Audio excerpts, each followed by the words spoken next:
Yo guys, what's up? We have a video today as Feralis in the Cycle Frontier Discord has dropped a bomb on us with another balance update coming seemingly tomorrow. As these patch notes normally come out the day before the patch is applied, we can assume that these will be out tomorrow. Looks like this is going to be patch... what is this going to be? 1.3.5. Looks like it's going to be another weapon balance patch here. So we're going to take a look at that. So we know from previous notes that this patch was going to have some, hopefully, nerfs to the shotguns, buffs to the SMGs, a change to the way the grenades work, and probably a couple other things probably thrown in there too. So, well, let's take a look. I have not looked at these yet, by the way. Full disclosure, I'm looking at these the first time here with you guys. I just saw that the update was posted in the Discord, so we started recording. Here we go. Let's take a look. All right, so patch 1.3.5 for the Cycle Frontier. Let's see. So hello there, prospectors. We have an update arriving soon, and as every week, we have some patch notes to share with you all. By the way, remember last week we mentioned upcoming patch focusing on more weapons and balances. Well, this is the one here, right? So first up is SMGs. Now, SMGs have been pretty much the bottom tier, maybe tied with pistols for usable weapons in combat. I will say that in anticipation for this change, I did do a lot of PvP with the Scrapper and the PDW just to try to get a feel for them. And to be completely honest, I won a good amount of my PvP fights with those.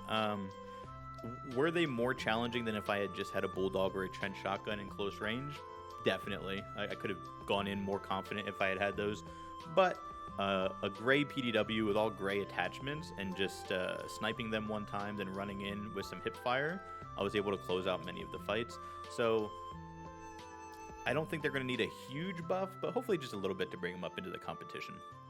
So for starting out, we have a reduced horizontal recoil. I assume this is just all recoil, which means ADS recoil and hipfire recoil. So that's good, because I don't know if you've ever tried just shooting like the Scrapper at a wall with no recoil control, but it goes up to the moon. So that's going to be very, very good. And then reduced ADS movement speed reduction from minus 30% to minus 25%. So while you're ADSing, which I'm going to be completely honest, I don't recommend doing with an SMG anyway, but if you are ADSing, you do have a little bit more movement here, which is going to feel more in line with how SMGs should be. You should be able to be very mobile when you're using an SMG. That's one of the upsides of using an SMG over a assault rifle. Now for the shotguns, we have the trench gun, which is the fan favorite shotgun. Everybody uses it. It was already nerfed once, and that was to increase the spread at range of the pellets. And now we are getting a damage nerf, it looks like. So reduce the base damage from 80 to 64, which equates down to about 8 damage per pellet now, where it was 10. So each pellet's going to do 2 less damage. With that kind of a nerf, it seems like it's still going to be very usable up at close range, and then probably just have not be quite as reliable in the distance, which is how a shotgun should feel.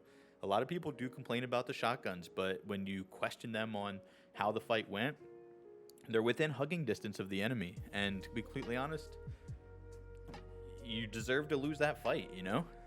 You deserve to lose that fight. That's where the shotgun is supposed to reign supreme. Now, hopefully with this damage, I know they were talking about making it so it's it needs to be a 3-hit to blue armor with this nerf. I know they were discussing that before.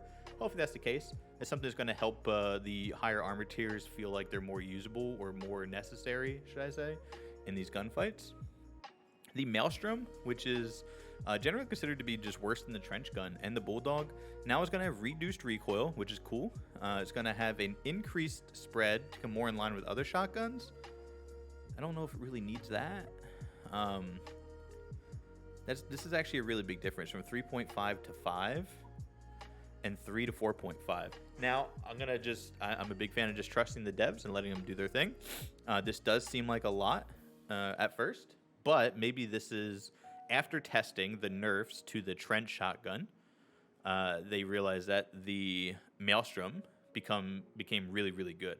So they're going to also nerf the Maelstrom a little bit to kind of keep it in line. I'm going to assume that that's the reason for this.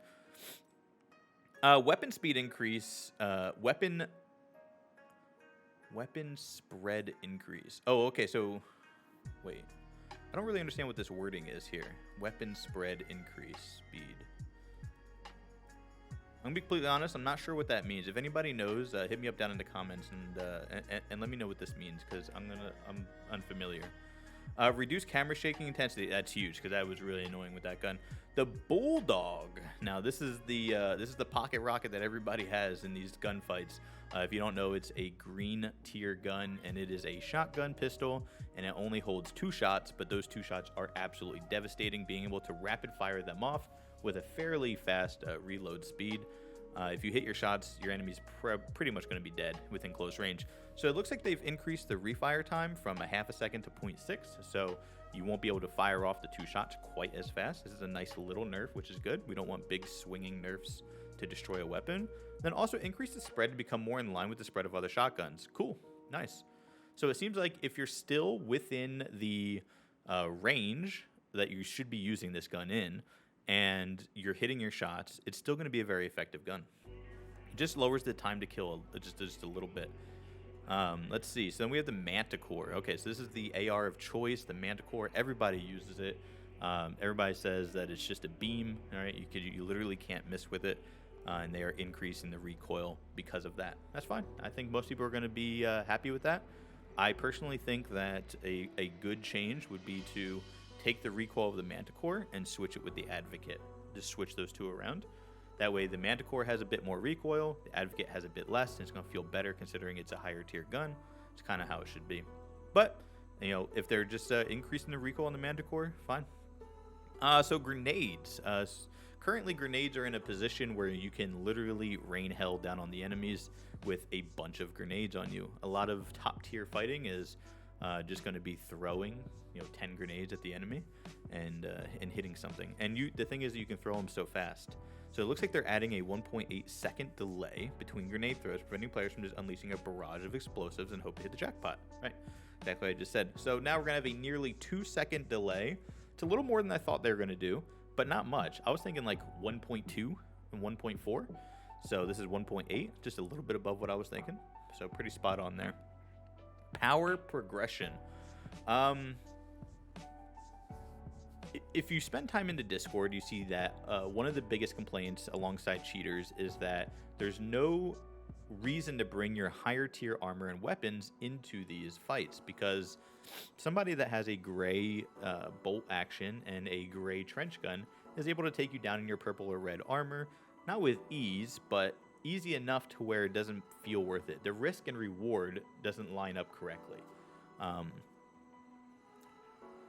second. So the risk and reward doesn't line up correctly. There's no reason to bring these higher tier armors in when people who are risking nothing will be able to take you down relatively easy, especially if they get the jump on you, and they get all of the reward with no risk. So here with the power progression, it looks like increased penetration of all epic weapons from 26 to 27. So all epic weapons get 1 more pen. Exotics also get 1 more pen from 28 to 29. Legendary from 31 to 32. I don't know if anybody uses legendary weapons. I don't know. Increase the armor of the epic shield and epic helmet from 26 to 27. Okay.